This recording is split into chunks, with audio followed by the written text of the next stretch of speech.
ഫലസ്തീൻ ജനതയോട് ജൂതന്മാർ കാണിച്ചുകൊണ്ടിരിക്കുന്ന നരഹത്യയുടെയും നരമേധത്തിൻ്റെയും ആ നിലക്കുള്ള മനുഷ്യരാഹിത്യത്തിൻ്റെയും കാഴ്ചകൾ നമ്മളെ വേദനിപ്പിച്ചുകൊണ്ടേയിരിക്കുകയാണ്.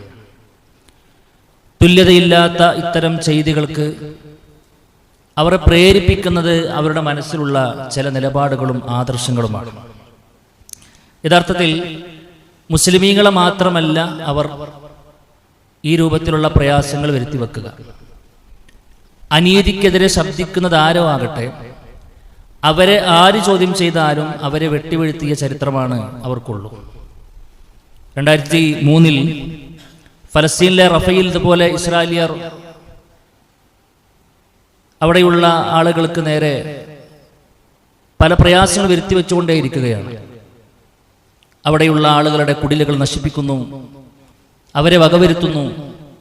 അവരുടെ കുടിലുകൾക്ക് നേരെ ബുൾഡോസറുകളുമായി കൊണ്ട് എത്തുമ്പോൾ അവരുടെ കൂട്ടത്തിലുള്ള ഇസ്രായേൽ വംശത്തിൽപ്പെട്ട അമേരിക്കക്കാരിയായ ഒരു സഹോദരി അതിനെ തടുക്കാൻ വേണ്ടി ശ്രമിക്കുന്നുണ്ട്.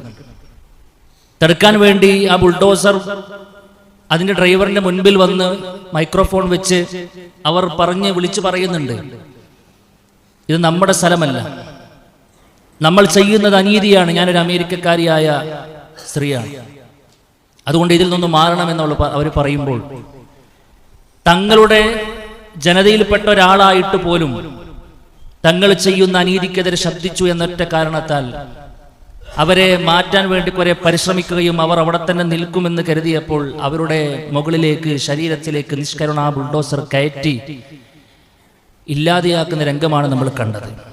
ഇല്ലാതെയാക്കി എന്ന് മാത്രമല്ല, പിറ്റേ ദിവസത്തെ മാധ്യമങ്ങളിൽ അവർ തന്നെ എഴുതി വെച്ച വാചകങ്ങൾ റേച്ചൽ പാൻ കേക്ക് റെഡിയായിട്ടുണ്ട് എന്നാണ്.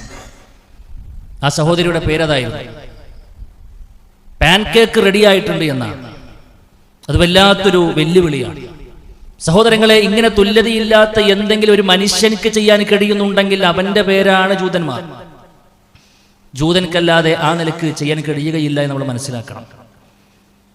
ഇസ്രായേലിയർ എന്ന് നമ്മൾ സാധാരണ പറയാറുണ്ട്. ആരാണത്?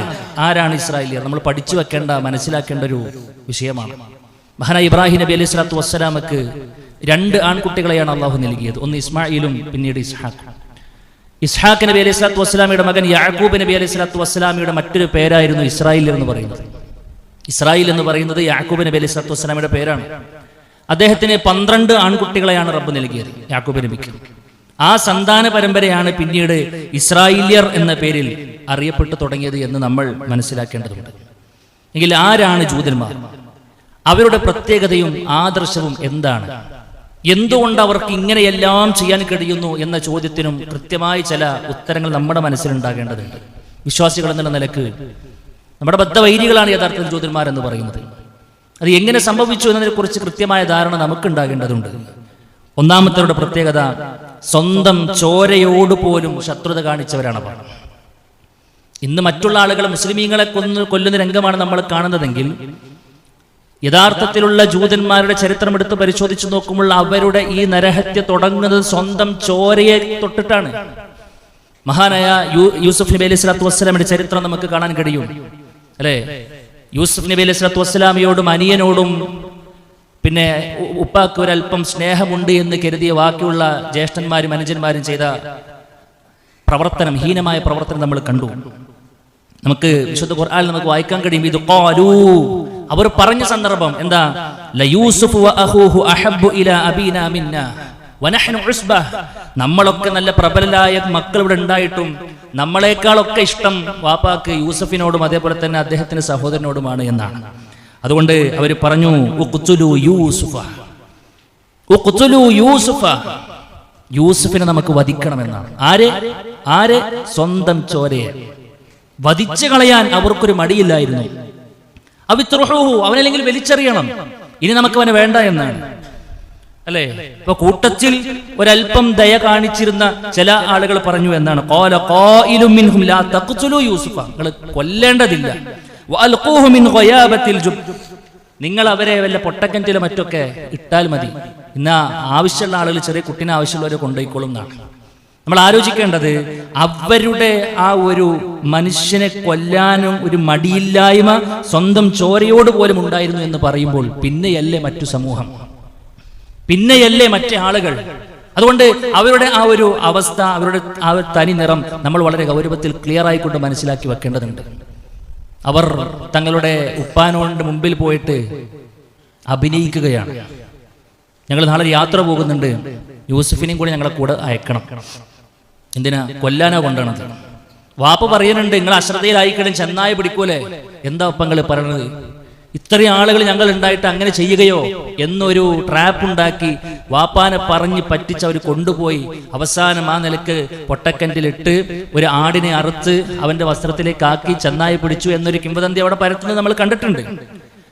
ഞാൻ സൂചിപ്പിച്ചു വന്നത് എന്താണ് ജൂതന്മാരുടെ പ്രത്യേകത എന്ന് ചോദിച്ചു കഴിഞ്ഞാൽ, ഒന്നാമതായിട്ട് നമ്മൾ മനസ്സിലാക്കണം, അവർക്കെതിരെ തിരിയുന്നത് സ്വന്തം മണിയിൽ നിന്നൊരാൾ തിരിഞ്ഞാൽ പോലും അവരെ വകവരുത്താൻ മടിയില്ലാത്ത അത്രയേറെ കല്ലുകൾ പോലും തോറ്റുപോകുന്ന ഹൃദയത്തിന് ഉടമകളാണ് അവർ. ഇതൊന്നും ഇന്നലെയും തുടങ്ങിയതല്ല, ഇത് ഇന്നും ഇന്നലെയും തുടങ്ങിയതല്ല. ചരിത്രത്തിന്റെ പിന്നാമ്പുറങ്ങളിലേക്ക് തിരിഞ്ഞു നോക്കുമ്പോൾ വിശുദ്ധ ഖുർആനാണ് അവരെ കുറിച്ച് നമ്മളോട് സംവദിക്കുന്നത്. രണ്ടാമത്തെ പ്രത്യേകത നന്ദികെട്ട ജനതയായിരുന്നു എന്നതാണ്. അതിപ്പോഴും ഒരു മാറ്റവുമില്ല. നന്ദികേടിന്റെ പര്യായമായി നമുക്ക് അവരെ വായിക്കാൻ കഴിയും. നോക്കൂ നിങ്ങൾ, എന്തിനാണ് മഹാനായ മൂസാ നബി അലൈഹി സ്വലാത്തു വസ്സലാം ഈ ലോകത്തേക്ക് വന്നത്? ചരിത്രത്തിൽ നമുക്ക് കാണാൻ കഴിയും. ഒരു പ്രവാചക, കേവലം ഒരു പ്രവാചകനപ്പുറത്ത് ഇസ്രായേൽ സന്തതികളുടെ ഒരു മോചനം കൂടി അവരായിരുന്നു. പിന്നെ മഹാനായ മൂസാ നബി അലൈഹി സ്വലാത്തു വരുന്ന സമയത്ത് ബനൂ ഇസ്രായേലിന്റെ അവസ്ഥ എന്താ? ഫിർഔന്റെയും കിങ്കരന്മാരുടെയും വർഷങ്ങൾ നീണ്ടു നിൽക്കുന്ന തടവറകളിലായിരുന്നു അവർ. അതിൽ നിന്നും ഒരു ആൺകുട്ടി ഉണ്ടാകുന്നതിനെ അവർ പിന്നെ മുളയിലെ നുള്ളുന്ന പ്രവർത്തനങ്ങളായിരുന്നു കാഴ്ചവെച്ചത്. നമുക്കറിയാം ചരിത്രം. ഒരു പെണ്ണ് ഗർഭിണിയാണെന്ന് അറിഞ്ഞാൽ ഫിർഔന്റെ സംഘം അവിടെ എത്തുമെന്നാണ്. അതൊരു ആൺകുട്ടിയാണെങ്കിൽ ഓൺ ദ സ്പോട്ട് അതിനെ വകവരുത്തുമെന്നാണ്, അല്ലേ? അവിടെയാണ് മൂസാ നബി അലൈഹി അല്ലാഹു സുബ്ഹാനഹു വതആല കൊണ്ടുവരുന്നത്. ആ മൂസാ നബി അലൈഹി വസ്സലാമയാണ് വർഷങ്ങളോണ്ട് നീണ്ടു നിന്നിരുന്ന അവരെ മോചിപ്പിക്കാനായി കൊണ്ടുവരുന്നത്. അങ്ങനെ അവരെ മോചിപ്പിക്കുന്നു. അവർ കണ്ട അത്ഭുതങ്ങൾ എത്രയാണ്, എത്ര വലിയ അത്ഭുതങ്ങളാണ് നേർക്കുനേർ അവർ കണ്ടത്.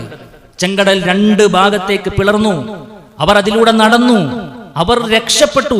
അവരുടെ ശത്രുക്കളും ടീമും മുങ്ങി നശിക്കുന്നത് 2 കണ്ണുകളെ കൊണ്ട് കണ്ട ജനതയെക്കുറിച്ച് റഹ്മാനായ റബ്ബ് പറയാണ്, അതിന് രക്ഷപ്പെട്ട ഉടനെ അവർ വീണ്ടും പഴയ പടിയിലേക്ക് പോയി എന്നതാണ്, ആദർശത്തിലേക്ക് തന്നെ മാറി എന്നാണ്. നോക്കൂ നിങ്ങൾ, വജാവസ്നാ ബിബനി ഇസ്രായീൽ അൽ ബഹറ, അങ്ങനെ ഫഅതൂ അലാ ഖൗമിൻ യഅഫൂന അലാ അസ്നാമിൻ ലഹും ഖാലു യാ മൂസാ ഇജ്അൽ ലനാ ഇലാഹൻ കമാ ലഹും ആലിഹ. അവരെ ആ ഒരു കടലൊക്കെ പിന്നെ വിട്ടുകടന്ന് രക്ഷപ്പെട്ട് പുറത്തെത്തിയപ്പോൾ അവിടെ യാത്രയിൽ ഒരു ടീം ആരാധിക്കുന്നതിനെ കണ്ടപ്പോൾ മൂസാ നബിയോട് പറഞ്ഞു എന്നാണ്, അവർക്കൊരു ആരാധന ഉള്ളത് പോലെ ഞങ്ങൾക്കൊരു ആരാധന നീ നിശ്ചയിച്ചു തരണം എന്നാണ്. നോക്കൂ നിങ്ങൾ, മഹാനായി മൂസാ നബി അലൈഹി സ്വലാത്തു വസ്സലാം അവരോട് പറയുന്നുണ്ട്, എന്ത്? ഖാല ഇന്നകും ഖൗമുൻ തജ്ഹലൂൻ, നിങ്ങൾ എന്തൊരു അവിവേകികളായ ജനതയാണ്. ഏറ്റവും വലിയ ആരാധ്യന്റെ ഏറ്റവും വലിയ അത്ഭുതമാണ് നിങ്ങൾ കണ്ടിട്ടുള്ളത്, ഏറ്റവും വലിയ അത്ഭുതമാണ് നിങ്ങൾ കണ്ടിട്ടുള്ളത്. ആ അത്ഭുതം കണ്ട് നേർക്ക് ദൃക്സാക്ഷികളാകുവാൻ ഭാഗ്യം ലഭിച്ച നിങ്ങൾ ഈ വർത്തമാനം പറയുക എന്ന് ചോദിച്ചു കഴിഞ്ഞാൽ സുഹൃത്തുക്കളെ, അത്രയേറെ നന്ദികേടിന്റെ ഊക്കായിരുന്നു അവർക്കുണ്ടായിരുന്നത്. മൂസാ നബി അലൈഹി സ്വലാത്തു വസ്സലാം തൗറാത്ത് സ്വീകരിക്കാൻ വേണ്ടി ഒരല്പ കാലഘട്ടം മാറി നിന്നപ്പോഴേക്കും, 14 ദിവസം മാറി നിന്നപ്പോഴേക്കും സാക്ഷാൽ ശിർക്കിലേക്ക് അവർ പോവുകയുണ്ടായി. തൗഹീദിന്റെ മഹത്വം മനസ്സിലാക്കിയവർ, ഇസ്ലാമിന്റെ മഹത്വം മനസ്സിലാക്കിയവർ പഴയ പടിയിലേക്ക് തന്നെ പോകുന്ന സാഹചര്യം ഉണ്ടായി എന്ന് പറയുമ്പോൾ ഇതിനേക്കാൾ വലിയ നന്ദികേട് വേറെ എന്താണുള്ളത്? മൂന്നാമത്തെ പ്രത്യേകത, വികലമായ ആശയങ്ങൾ പുലർത്തുന്നവരായിരുന്നു അവർ എന്നാണ്. വിശുദ്ധ ഖുർആനിൽ നമുക്ക് കാണാൻ കഴിയും, അവർ പറഞ്ഞു വെച്ചിരുന്ന കുറേ കാര്യങ്ങൾ. അതിലൊന്ന്, ഞങ്ങൾ നരകത്തിൽ തന്നെ കടന്നാൽ വളരെ കുറച്ച് ദിവസങ്ങൾ ഞങ്ങൾ നരകത്തിൽ കടക്കുകയുള്ളൂ എന്നാണ് അവരുടെ ആദർശം. അതുകൊണ്ട് തന്നെ എന്തും ചെയ്യാന്നാണ്. എന്ത് ചെയ്താലും നരകത്തിൽ ഞങ്ങൾ കുറച്ചേ കടക്കും. വളരെ പരിമിതമായ ദിവസങ്ങളിൽ നരകത്തിൽ കടക്കേണ്ടി വന്നാൽ പോലും ഞങ്ങൾ അവിടെ ഉണ്ടാകുള്ളൂ എന്നാണ്. അല്ലാഹു സുബ്ഹാനഹു വ തആല അവരെ കളിയാക്കിയിട്ട് ചോദിക്കുന്നുണ്ട്, നബിയെ നീ പറയണം, നിങ്ങൾ എന്താ അള്ളാഹുവിന് വല്ല കരാറും വാങ്ങിയിട്ടുണ്ടോ എന്നാണ്, അല്ലേ? അങ്ങനത്തെ ഒരു മൈൻഡുള്ള ആളുകളാണ് അവർ. മാത്രമല്ല റഹ്മാനായ റബ്ബിനെ അവർ പറഞ്ഞു, അള്ളാഹു വലിയ പിശുക്കനാണ്, അള്ളാഹു ദരിദ്രനാണ്. വഖാലത്തിൽ യഹൂദു, അള്ളാഹു പിന്നെ യഹൂദികൾ പറഞ്ഞു, എന്ത്? യദുല്ലാഹി മഗ്ലൂല, അള്ളാഹു സുബ്ഹാനഹു വ തആലയുടെ കൈകൾ ബന്ധിക്കപ്പെട്ടിരിക്കുകയാണ്. അള്ളാഹു സുബ്ഹാനഹു വ തആല ദരിദ്രനാണ്, അള്ളാഹു പിശുക്കനാണ്, അർഹിക്കുന്നവർക്കൊന്നും കൊടുക്കാത്തവനാണ് എന്ന് റഹ്മാനായ റബ്ബിന്റെ വിഷയത്തിൽ പോലും സുഹൃത്തുക്കളെ ആരും പറയാൻ മടിച്ച പലതും പറഞ്ഞവരായിരുന്നു യഹൂദികൾ. നമ്മൾ മനസ്സിലാക്കണം. ബൽ യദാഹു മബ്സൂതതാൻ. അള്ളാഹു സുബ്ഹാനഹു വ തആല മറുപടി പറഞ്ഞു, ഇല്ല, അള്ളാഹു സുബ്ഹാനഹു വ തആലയുടെ കൈകൾ അത് വിശാലമാണ് എന്നാണ്. അപ്പൊ അള്ളാഹുവിനെ പോലും ചോദ്യം ചെയ്ത ടീമായിരുന്നു നമുക്ക് മനസ്സിലാക്കാൻ കഴിയും. നാലാമത്തെ പ്രത്യേകത എന്താണെന്നറിയോ? ഏറ്റവും കൂടുതൽ പ്രവാചകന്മാർ നിയോഗിക്കപ്പെട്ടൊരു ജനതയായിരുന്നു സുഹൃത്തുക്കളെ അവർ. നേരത്തെ ഞാൻ പറഞ്ഞതുപോലെ മഹാനായ മൂസാ നബി മഹാനായ ഇസ്മായിൽ നബി അലൈഹി വസ്സലാം, അതേപോലെ തന്നെ ഇസ്ഹാക്കിന്റെയും ആ സന്താന പരമ്പരയിലൂടെയാണ് അധിക പ്രവാചകന്മാർ വന്നിട്ടുള്ളത്. അതിൽ ഏറ്റവും കൂടുതൽ പ്രവാചകന്മാർ വന്നിട്ടുള്ളത് ഇസ്ഹാഖ് നബി അലൈഹി വസ്സലാമിയുടെ ജനതയിലൂടെയായിരുന്നു. അവരിലേക്ക് ഒരുപാട് പ്രവാചകന്മാർ വന്നിട്ടുള്ളത്. നോക്കൂ നിങ്ങൾ, മഹാനായ യാക്കൂബ് നബി അലൈഹി വസ്സലാം, യൂസുഫ് നബി അലൈഹി വസ്സലാം, മഹാനായ ദാവൂദ് നബി അലൈഹി വസ്സലാം, മകൻ സുലൈമാൻ നബി അലൈഹി വസ്സലാം, അങ്ങനെ തുടങ്ങി ഒരുപാട് സക്കരിയ നബി, യഹ്യ നബി, മൂസാ നബി, ഹാറൂൻ നബി, ഈസാ നബി അലൈഹി വസ്സലാം വരേക്കുള്ള ഒരുപാട് പ്രവാചകന്മാർ ആ ടീമിലേക്കാണ് വന്നിട്ടുള്ളത്. അവരെന്താ കാട്ടിയെന്ന് അറിയോ? ഒരു പ്രവാചകനെ കിട്ടുക എന്ന് പറഞ്ഞ എത്ര വലിയ നിഅമത്താ സുഹൃത്തുക്കളെയും. തങ്ങളുടെ ശരിയും തെറ്റും മനസ്സിലാക്കി തരാൻ, നന്മയുടെ വഴി പറഞ്ഞു തരാൻ, ഒരു സന്തോഷ വാർത്തയായിട്ട് മുന്നറിയിപ്പുകാരനായിട്ട് ഒരു പ്രവാചകനെ കിട്ടുക എന്ന് പറഞ്ഞാൽ എത്ര വലിയ അനുഗ്രഹമാണ്. പക്ഷെ അവർ എടുത്ത നിലപാട് പലരെയും കൊന്നുതള്ളി എന്നതാണ്. ചരിത്രത്തിൽ നമുക്ക് കാണാൻ കഴിയും. പല ചരിത്രത്തിൽ നമുക്ക് കാണാൻ കഴിയുന്നത് മഹാനായ യഹ്യ നബി അലൈഹി വസ്സലാമിയെയും സക്കരിയ നബി അലൈഹി വസ്സലാമിയെയും അവർ കൊന്നുതള്ളി എന്നാണ്. ഈസാ നബി അലൈഹി വസ്സലാമിനെ കൊല്ലാൻ വേണ്ടി പരിശ്രമിച്ചു. പക്ഷേ റഹ്മാനായ റബ്ബിലേക്ക് അല്ലാഹു സുബ്ഹാനഹു വ തആല ഈസാ നബി അലൈഹി വസ്സലാമിനെ പിന്നെ ഉയർത്തിയെന്ന് നമുക്ക് കാണാൻ കഴിയുക. മറിയം ബീവിയെ സംബന്ധിച്ച് എല്ലാവിധ ആരോപണങ്ങളും പറഞ്ഞു പരത്തി, ഒരാളെയും വെറുതെ വിട്ടില്ല എന്നാണ്. എല്ലാ നിലക്കും പ്രയാസങ്ങൾ വരുത്തിക്കൊണ്ടേയിരിക്കുന്ന, കുഴപ്പങ്ങൾ സൃഷ്ടിക്കാൻ വേണ്ടി മാത്രം തുനിഞ്ഞിറങ്ങിയ ഒരു ടീമായി കൊണ്ടാണ് ചരിത്രത്തിൽ നമുക്ക് അവരെ കാണാൻ കഴിയുന്നത്. സുഹൃത്തുക്കളെ, ഈ കുഴപ്പങ്ങൾ അതിനിയും മുന്നോട്ട് പോയിക്കൊണ്ടേയിരിക്കും. ജൂതർ ഈ ഭൂമി ലോകത്തുള്ള കാലം വരെയും ഇതൊക്കെ തന്നെയായിരിക്കും ഇനിയും നമ്മൾ കേൾക്കേണ്ടി വരിക. ചരിത്രത്തിലെ ഏതാനും ചില പ്രത്യേകതകളാണ് സൂചിപ്പിച്ചു വെച്ചത്. ഇതാണ് അവരുടെ ഉള്ള്, ഇതാണ് അവരുടെ ആദർശം. ദീനിനോട് അവർക്ക് വെറുപ്പാണ്, മുസ്ലിമീങ്ങളോടൊക്കെ അവർക്ക് വെറുപ്പാണ്, അല്ലാഹു സുബ്ഹാനഹു വ തആല പുച്ഛമാണ്, ഈ ആദർശത്തിനോട് അവർക്ക് അസൂയയാണ്. അതുകൊണ്ട് അവർ ഈ നരനായാട്ട് തുടർന്നുകൊണ്ടേയിരിക്കും. ഏതുവരെ? മസീഹുദ് ദജ്ജാൽ വരുന്നത് വരെയും. മസീഹുദ് ദജ്ജാൽ വരുമ്പോ അവർക്ക് ഏറ്റവും കൂടുതൽ മസീഹുദ് ദജ്ജാലിനെ സഹായികളായിട്ട് ആരാ ഉണ്ടാവുക? ജൂതന്മാരായിരിക്കും ഉണ്ടാവുക. മസീഹുദ് ദജ്ജാലിന്റെ എല്ലാവിധ ഫിത്നക്കും ആക്കം കൂട്ടുന്ന തരത്തിൽ അവന്റെ സഹായികളായി വലത്തും ഇടത്തും മണിനിരക്കുന്നത് ജൂതന്മാരായിരിക്കും നമുക്ക് കാണാൻ കഴിയും. പക്ഷേ മഹാനായ ഈസാ നബി അലൈഹി വസ്സലാം വരുന്നതോടുകൂടെ അവരുടെ കഥ കഴിയും. അവിടെയാണ് നമുക്ക് പ്രതീക്ഷയുള്ളത്. ഇസ്ലാമിന്റെ അഖീദ പറയുന്നത് മഹാനായ ഈസാ നബി അലൈഹി വസ്സലാം വരുന്നതോടുകൂടെ ജൂതന്മാരുടെ എല്ലാവിധ ശർറിൽ നിന്നും ഇസ്ലാം മോചിക്കപ്പെടുമെന്നാണ്. അവിടെ നിന്ന് അങ്ങോട്ടൊരു ഫതഹ് ഉണ്ടാകുമെന്നാണ്. അതിലാണ് നമ്മൾ പ്രതീക്ഷിക്കേണ്ടത്, അതാണ് നമ്മൾ ആഗ്രഹിക്കേണ്ടത്, അതിനുവേണ്ടിയാണ് നമ്മൾ പ്രാർത്ഥിക്കേണ്ടത്. അതുകൊണ്ട് സുഹൃത്തുക്കളെ, എന്താണ് ജൂതന്മാർ എന്നും അവരുടെ ആദർശം എന്താണെന്നും മനസ്സിലാക്കിയിട്ട് അതിൽ നിന്ന് പരിപൂർണമായി കൊണ്ട് വിട്ടുനിൽക്കുവാൻ, അവരെ ശരിക്കറിയേണ്ട രൂപത്തിൽ അറിയുക എന്നുള്ളത് നമ്മുടെ വിശ്വാസത്തിന്റെ ഭാഗമാണ് എന്നുള്ളതാണ് സൂചിപ്പിക്കുവാനുള്ളത്.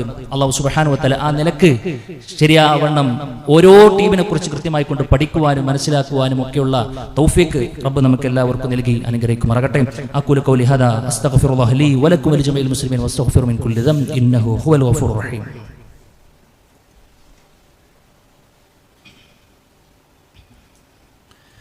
അൽഹംദുലില്ലാഹി വഹദഹ വസ്സലാത്തു വസ്സലാമു അലാ മൻ ലാ നബിയ ബഅദഹ. അല്ലാഹു സുബ്ഹാനഹു വ തആലയുടെ വിധികളും വിലക്കുകളും മാനിച്ചുകൊണ്ട് ജീവിക്കണമെന്ന് വീണ്ടും വീണ്ടും ഓർമ്മപ്പെടുത്തുകയാണ്. സുഹൃത്തുക്കളെ, ആരാണ് ജൂതന്മാർ എന്ന ചോദ്യത്തിന് അഞ്ചാമതായി കൂടെ നമ്മൾ മറുപടി പറയും. ഏറ്റവും വലിയ ലോകം കണ്ട വർഗീയവാദികളാണ് പറയുന്നത്. അവരുടെ ടീമല്ലാത്ത ഒരാളെയും ഉൾക്കൊള്ളാനുള്ള മനസ്സ് പണ്ടുമില്ല, ഇപ്പോഴുമില്ല. അത് മുസ്ലിങ്ങളോട് മാത്രമൊന്നുമല്ല, ക്രിസ്ത്യാനികളോട് പോലും അവരങ്ങനെയാണ്. ഏത് ടീമിനോടും അവരങ്ങനെയാണ്. സ്വന്തം ടീമല്ലാത്ത ഒരാളെയും അടുപ്പിക്കുന്ന സ്വഭാവക്കാരല്ല അവർ. അതുകൊണ്ട് തന്നെ ലോകത്തിൽ അവർക്കൊരു സ്ഥാനവും ഉണ്ടായിരുന്നില്ല. എല്ലാവരും അറപ്പോടുകൂടെ വെറുപ്പോടുകൂടെ അവർ ഒഴിവാക്കി. കാരണം അവരുടെ ഒരു പ്രകൃതി അങ്ങനെയായിരുന്നു, ഒരു സ്വഭാവം അങ്ങനെയായിരുന്നു, വെച്ചു പൊറുപ്പിക്കാൻ പറ്റാത്ത സ്വഭാവമായിരുന്നു. അതുകൊണ്ട് ലോകത്തിൽ അവർക്ക് എവിടെ സ്പേസ് ഉണ്ടായിരുന്നില്ല. അടിച്ചമർത്തപ്പെട്ട ഒരു സമൂഹമായിരുന്നു അവർ ഉണ്ടായിരുന്നത്, അല്ലേ? ലോകത്ത് ചിതറിക്കിടക്കുകയായിരുന്നു അവർ. പിന്നീട് ജെറൂസലമിലേക്ക് അവർക്ക് ചേക്കേറാനുള്ള ഒരു അവസരം കിട്ടിയത് മഹാനായ ഉമർ ബിൻ ഖത്താബ് റളിയല്ലാഹു കാലഘട്ടത്തിലാണ്. അദ്ദേഹം കൊടുത്തൊരു ഔദാര്യമാണ് സുഹൃത്തുക്കളെ അവർ അവിടെ എത്താനുള്ള കാരണം. ഇസ്ലാമിന്റെ തണലിലാണ് അവർ ജീവിച്ചത്. എന്തെങ്കിലുമൊക്കെ ഒരു അഡ്രസ് അവർക്ക് കിട്ടിയിട്ടുണ്ടെങ്കിൽ അത് ഇസ്ലാമിന്റെ കരുണയാണ്. ലോകം മുഴുക്കെ അവർ വെറുപ്പോടുകൂടെ മാറ്റി നിർത്തിയപ്പോഴും അവർക്ക് ചില സ്വാതന്ത്ര്യം നൽകിയത് ഇസ്ലാമാണ്. പക്ഷേ പാല് കൊടുത്ത കൈക്ക് തന്നെ കൊത്തുന്ന ശീലമേ അവർക്കുള്ളൂ. ഇസ്ലാമിനെയാണ് പിന്നീട് അവർ ഏറ്റവും വലിയ ശത്രുക്കളായി കൊണ്ട് കണ്ടത്. അതൊരു കാരണം കൂടെയുണ്ട്. എന്തെന്നറിയുമോ? നേരത്തെ ഞാൻ സൂചിപ്പിച്ചുവല്ലോ, പ്രവാചകന്മാർ വന്നിട്ടുള്ള പ്രവാചക ശൃംഖല എന്ന് പറയുന്നത് ഇസ്മായിൽ നബി അലൈഹി സ്വലാത്തു വസ്സലാമിയുടെയും അതേപോലെ തന്നെ ഇസ്ഹാക്കിന്റെയും പരമ്പരയിലൂടെയാണ് എന്ന്. ഒരുപാട് പ്രവാചകന്മാർ വന്നതും ഇസ്ഹാഖ് നബിന്റെ പരമ്പരയിലൂടെയാണ്. ഇസ്ഹാഖ് നബി അലൈഹി സ്വലാത്തു വസ്സലാമിയുടെ പരമ്പരയിലൂടെ അവസാനത്തെ പ്രവാചകനായിക്കൊണ്ട് ഈസാ നബി അലൈഹി സ്വലാത്തു വസ്സലാം വരുമ്പോൾ അവർക്ക് കൃത്യമായി കൊണ്ടുള്ള ധാരണയുണ്ട്. എന്ത്? ഇനി ഒരു പ്രവാചകൻ കൂടെ വരാനുണ്ട്, ഒരു പ്രവാചകൻ കൂടെ ഇനി വരാനുണ്ട്. അതവർക്കറിയാം. അതിന്റെ ചേലും കോലം പോലും അറിയാം. നബി കരീം സ്വല്ലല്ലാഹു അലൈഹി വസല്ലമക്ക് ഇത് പ്രവാചകനാണെന്ന് അറിയിക്കുന്ന ഈ ഷോൾഡറിനിടയിൽ ഒരു ചെറിയ ഒരു പ്രാവിന്റെ മുട്ടയോളം വലുപ്പമുള്ള പ്രവാചകത്തിന്റെ ഒരു അടയാളമുണ്ട്. അത് നബി കരീം സ്വല്ലല്ലാഹു അലൈഹി വസല്ലം തന്റെ 12ാമത്തെ വയസ്സിൽ ഷാമിലേക്കുള്ള യാത്രക്ക് പോകുന്ന സമയത്ത് അവിടെ ബുഹൈറ എന്ന് പറയുന്ന ഒരു ജൂത പുരോഹിതൻ, അഥവാ ശരിയാവണ്ണമുള്ള വേദഗ്രന്ഥത്തിൽ അറിവുള്ള ജൂത പുരോഹിതൻ ഈ കുട്ടിയെ കണ്ടു. ആ അടയാളം കണ്ടപ്പോൾ പറഞ്ഞു, ഇത് വാഗ്ദത്ത മുഹമ്മദാണ്, ഇത് വാഗ്ദത്ത പ്രവാചകനാണ്. ഇവനെ ഒരു ജൂതനും കാണാനിടയുണ്ടാകരുത്. കാരണം അവരെന്താക്കും? വധിച്ചു കളയുമെന്ന. അതിന് കാരണമുണ്ട്. എന്താണെന്നറിയോ? അവർ പ്രതീക്ഷിച്ച ഒരു പ്രവാചകനുണ്ട്.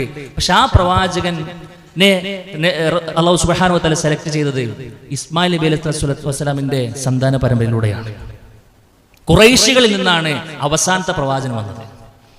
അതോടുകൂടെ അവരുടെ പാരമ്പര്യത്തിൽ നിന്നല്ലല്ലോ, അവരുടെ തലമുറയിൽ നിന്നല്ലല്ലോ എന്ന അസൂയയാണ് ഈ കണ്ട എല്ലാ തെറ്റുകൾക്ക് പിന്നിലും വർത്തിച്ചത്. അല്ലാഹു സുബ്ഹാനഹു വ തആല പറയുന്നുണ്ട്, അല്ലദീന ആതൈനാഹുൽ കിതാബ, വേദഗ്രന്ഥം നൽകപ്പെട്ട ജൂതന്മാരെ കുറിച്ച് പറയുന്നു, അവർക്കറിയാം നബിയെ. ഏതുപോലെ? കമാ യഅരിഫൂന അബ്നാഅഹും, അവരുടെ സ്വന്തം മക്കളെ കുറിച്ച് എത്രത്തോളം ക്ലിയർ ആയിക്കൊണ്ട് അറിയാൻ കഴിയുമോ? ഒരു മാതാവിനും പിതാവിനും കുട്ടിന്റെ A to Z അറിയില്ല സുഹൃത്തുക്കളെ.